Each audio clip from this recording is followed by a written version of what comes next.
Assalamualaikum warahmatullahi ta'ala wabarakatuh. Bismillahirrahmanirrahim. Alhamdulillah wa sallallahu ala sayyidina Muhammadin wa ala alihi wa sahbihi wa sallam.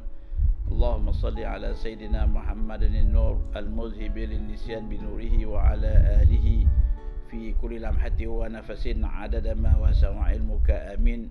Subhanaka la ilma lana illa ma 'allamtana innaka antal alimul hakim.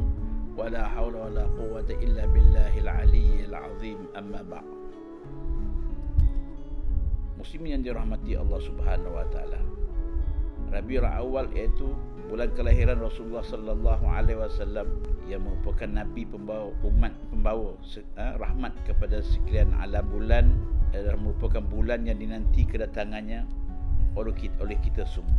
Itu satu perkara yang perlu kepada kita mengetahuinya. Itu persoalan apakah kepentingannya kita menyambut Maulidul Rasul. Lalu datangnya ketibaan 12 Rabiul Awal sebagaimana yang telah disepakati oleh ulama, walaupun ada qaul mengatakan 9 Rabiul Awal. Apakah penting kita menyambut Maulidul Rasul ini? Ya.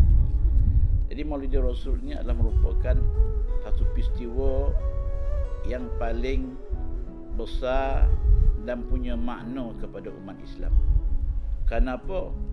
Kerana pada hari itu dilahirkan Rasulullah sallallahu alaihi wasallam, yang mana kelahiran Rasulullah SAW adalah merupakan hadiah anugerah Allah kepada umat ini, yang sewajarnya bagi kita untuk mensyukurinya.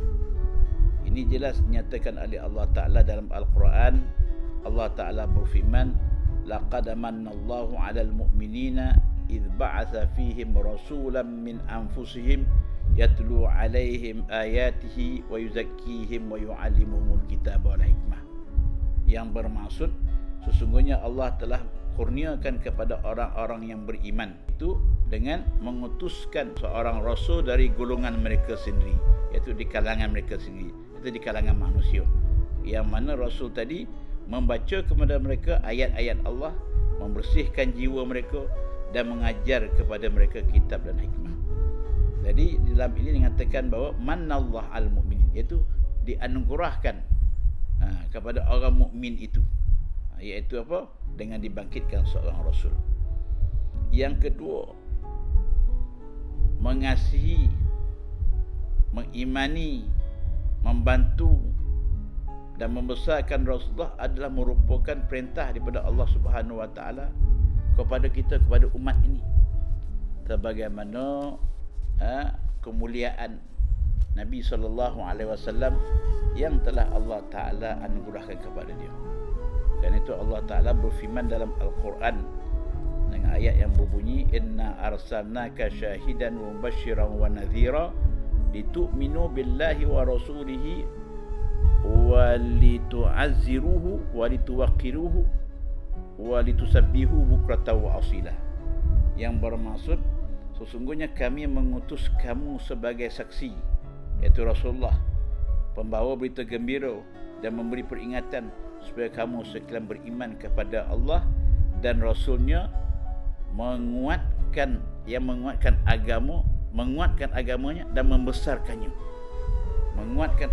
dan membesarkannya, dan bertasbih kepadanya di waktu pagi dan petang.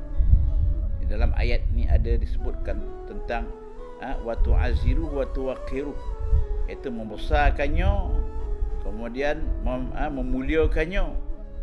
Ini difirmankan oleh Allah Ta'ala, hak yang sewajibnya kepada umat Islam untuk diberikan kepada Rasulnya, iaitu Rasulullah sallallahu alaihi wasallam, iaitu memuliakan dan membesarkannya serta menolong dakwahnya. Begitu juga Nabi sallallahu alaihi wasallam adalah merupakan jalan untuk kita mencapai atau menggapai kasih Allah Subhanahu wa taala. Ini jelas dalam Al-Quran Allah Taala firmankan, qul in kuntum tuhibbunallaha fattabi'uni yuhibbukumullah wa yaghfir lakum dzunubakum wallahu ghafurur rahim. Yang bermaksud, jika kamu benar-benar mencintai Allah, ikutlah aku, mana ikutlah Nabi, nescaya Allah akan mengasihi kamu dan mengampuni dosa-dosa kamu. Allah Maha Pengampun lagi Maha Penyayang. Yang bermaksud, untuk mendapat kasih Allah, kita mestilah mengikut Nabi sallallahu alaihi wasallam. Untuk mengikut Nabi sallallahu alaihi wasallam perlu terlebih dahulu untuk kita mengenal dan mencintainya sehingga dia membawa kita mengikut kepadanya. Ayat ni difirmankan oleh Allah Ta'ala yang memberi makna kepada kita bahawa kasih Allah Ta'ala itu tidak akan tercapai kecuali setelah mana kita mengikuti dan mengasihi akan Nabi-Nya sallallahu alaihi wasallam.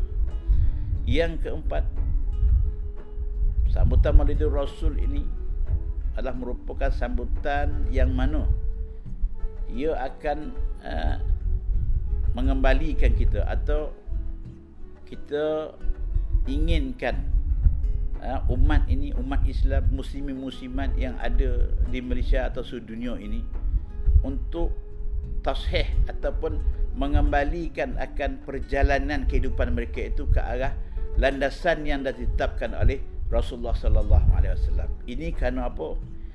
Ini kerana apa perkara atau keburukan atau kehinaan yang berlaku kepada umat ini tidak lain tidak bukan kecuali oleh kerana mereka semakin jauh daripada Nabi dia.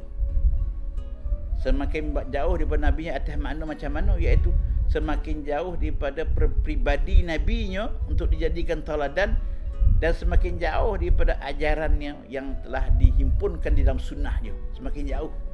Kerana itulah sambutan Maulidur Rasul kita ini adalah di antaranya masirah atau tashih masiratul ummah, iaitu untuk kita mentashih kembali masiratul ummah, perjalanan umat ini supaya benar-benar mengikut kepada landasan garis panduan yang tadi tinggalkan oleh Rasulullah sallallahu alaihi wasallam.